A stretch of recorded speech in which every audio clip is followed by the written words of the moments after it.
Good morning. आज हम लोग रसायन की बात करेंगे। रसायन में हमारा जो तीसरा चैप्टर है वैद्युत रसायन, उसकी बात करेंगे हम लोग। तो आज हम लोग देखें क्लास में कुछ पढ़ चुके हैं, लेकिन फिर से आज रिपीट कर रहे हैं उस चीज़ को। यहाँ हम लोग बात करेंगे आज वैद्युत रसायन की बात करेंगे, यानी कि इलेक्ट्रोकेमिस्ट्री की बात करेंगे हम लोग। हैं, तो इसमें दो चीज़ें आती हैं, एक होता है इलेक्ट्रो, दूसरा होता है केमिस्ट्री की बात करेंगे। तो इलेक्ट्रो मतलब वैद्युत होता है, केमिस्ट्री मतलब हमारा रसायन होता है। तो इलेक्ट्रो और केमिस्ट्री दोनों का परस्पर संबंध के बारे में जिस ब्रांच में हम लोग अध्ययन करते हैं, केमिस्ट्री के जिस ब्रांच के अंतर्गत हम लोग अध्ययन करते हैं, उसे हम लोग इलेक्ट्रोकेमिस्ट्री बोलते हैं। ठीक, तो इलेक्ट्रोकेमिस्ट्री होता है, जैसे दो टाइप के हो सकते हैं, एक वैद्युत अपघटन होता है, दूसरा विद्युत रसायन होता है। तो देखना, जिसमें वैद्युत के द्वारा रासायनिक अभिक्रियाएं कराई जाती हैं, है ना, वैद्युत के द्वारा रासायनिक अभिक्रियाएं कराई जाती हैं, उसे हम लोग वैद्युत अपघटन बोलते हैं। और जिसमें रसायन के द्वारा विद्युत उत्पन्न किया जाता है, उसे हम लोग विद्युत रसायन कहते हैं। और इन दोनों के होने के लिए एक परस्पर माध्यम की आवश्यकता पड़ती है, या एक ऐसे डिवाइस की आवश्यकता पड़ती है जिसमें हम सारी चीजें करा सकें। यानी कि कोई भी अभिक्रिया ऐसे तो नहीं है कि खुले छोड़ दे हम लोग अभिक्रिया हो जाएगा। हाँ, होता है। कब होता है? जैसे कि हमारे घरों के जो ये होते हैं, दीवार होते हैं, पुराने पड़ने के बाद क्या होते हैं, वो स्वतः क्या होता है, टूटना शुरू करते हैं। जैसे ईंट वगैरह होते हैं, वो गल जाना शुरू करते हैं, वो टूटना शुरू कर देते हैं। दूसरी बात ये होता है, जैसे लोहे का कोई दरवाजा या खिड़की हो, उसमें जंग लगना शुरू होता है। रासायनिक अभिक्रिया वहां भी हो रही है, लेकिन यहाँ पे रासायनिक अभिक्रिया कहाँ होती है? किसी न किसी पात्र में होती है। तो पात्र की आवश्यकता पड़ती है, जो हमारे पास एक बैटरी होती है। तो बैटरी में क्या होते हैं, दो इलेक्ट्रोड्स होते हैं, एक प्लस होता है, दूसरा माइनस होता है। तो इसमें क्या होता है कि कुछ रासायनिक चीजें रख दी जाती हैं, जैसे NaCl, हाइड्रोक्लोरिक अम्ल, ये सभी चीजें डाली जाती है। और दूसरी बात होता क्या है कि जैसे इसमें इसी में दोनों चीज होती है। जब ये बैटरी खत्म रहता है तो इसे क्या करते हैं हम लोग, चार्ज करते हैं। तो इसमें विद्युत देकर इसमें रासायनिक अभिक्रियाएं कराई जाती है। लेकिन जब ये चार्ज हो जाता है तो क्या करते हैं, इसमें से इससे हम लोग विद्युत लेते हैं। तो इससे हम लोग विद्युत लेते हैं, मतलब ये हुआ कि इसमें क्या हुआ, रासायनिक अभिक्रिया के फलस्वरूप विद्युत ऊर्जा हम लोग ले रहे हैं। तो दोनों चीज इसमें हो जाती हैं। आगे हम लोग देखते हैं, जिसको हम लोग अपघटनीय सेल बोलते हैं, और दूसरा इसका नाम है विद्युत रासायनिक सेल भी बोला जाता है।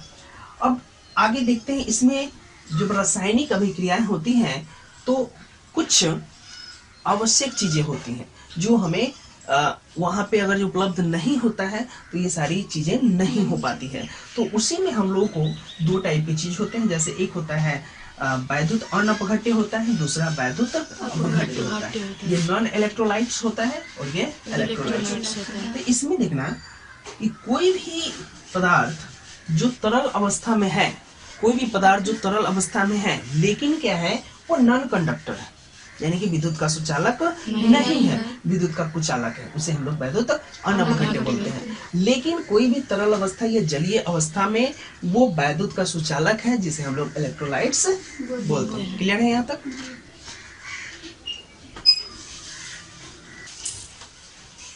तो अभी हम लोग देखते हैं कुछ वैद्युत अपघट्य कौन कौन से होते हैं, जैसे जो इलेक्ट्रोलाइट्स कौन कौन से होते हैं, यानी कि तरल अवस्था में या जलीय की अवस्था में विद्युत के सुचालक कौन कौन से हो सकते हैं। तो सबसे पहला आता है हमारा सोडियम क्लोराइड की बात करते हैं। तो सोडियम क्लोराइड की बात करते हैं, जो NaCl होता है। दूसरा आता है हमारा पोटेशियम नाइट्रेट, KNO3 आता है। तीसरा आता है जिंक सल्फेट, ZnSO4। चौथा आता है हाइड्रोक्लोरिक अम्ल, जैसे HCl है। और सोडियम हाइड्रोक्साइड आता है, ये सभी क्या है, जलीय अवस्था में क्या होते हैं, विद्युत के सुचालक होते हैं। और इन्हीं का यूज हम लोग कहाँ करते हैं, वैद्युत अपघटनीय सेल में करते हैं, यानी कि बैटरी में इन्हीं का यूज होता है। तो बैटरी के हिसाब से सभी अलग अलग जगह यूज होते हैं। जैसे जनरली हम लोग करते हैं NaCl हम लोग ज्यादा करते हैं यूज, और HCl भी ज्यादा यूज करते हैं, और NaOH भी ज्यादा यूज करते हैं। लेकिन अभी हमारे किताब में ज्यादा करके ZnSO4 का भी एग्जाम्पल वगैरह मिलता है। तो मिला जुला कर सभी का यूज हम लोग तरह तरह के सेल को बनाने में करते हैं। ठीक है, चलिए तो इसको नोट करिए आप। चलिए देखते हैं हम लोग, इसमें दो टाइप के होते हैं। तो अभी जो वैद्युत अपघट्य हम लोग देखें उसमें दो टाइप के होते हैं। एक होता है सबल वैद्युत अपघट्य जिसे हम लोग स्ट्रॉन्ग इलेक्ट्रोलाइट्स बोलते हैं। स्ट्रॉन्ग इलेक्ट्रोलाइट्स वो होते हैं जो किसी आयन में 100% घुल जाते हैं। क्या जाते हैं? 100% घुलते हैं। जो 100% आयन में घुल जाते हैं, मतलब 1% में इसमें नहीं बचता है। यानी कि यह घुलकर क्या होता है कि जो भी रासायनिक अभिक्रियाएं होती हैं वो रासायनिक अभिक्रियाएं देता है। तो हम लोग देख सकते हैं कि 100% घुल जाता है। दूसरा होता है, जैसे इसका एग्जांपल हम लोग देखते हैं NaCl, है ना। यहाँ पे HCl देखते हैं, H2SO4, HNO3, CaCl।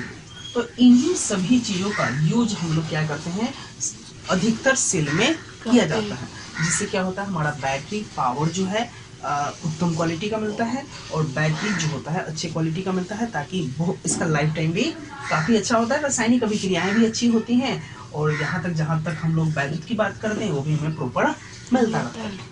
दूसरा होता है दुर्बल वैद्युत अपघट्य। तो दुर्बल वैद्युत अपघट्य मतलब वीक इलेक्ट्रोलाइट्स होते हैं। तो वीक इलेक्ट्रोलाइट्स मतलब ये हुआ कि जैसे CH3 COOH NH4OH, मतलब ये होता है ये 100% जो क्या होता है अपघट्य नहीं होता है। इसमें कुछ न कुछ अशुद्धियां हो जाती हैं, या तो देखो जब किसी भी चीज में अशुद्धि हो जाएगी तो क्या होगा, वो प्रॉपर कंडक्टर नहीं हो पाएगा।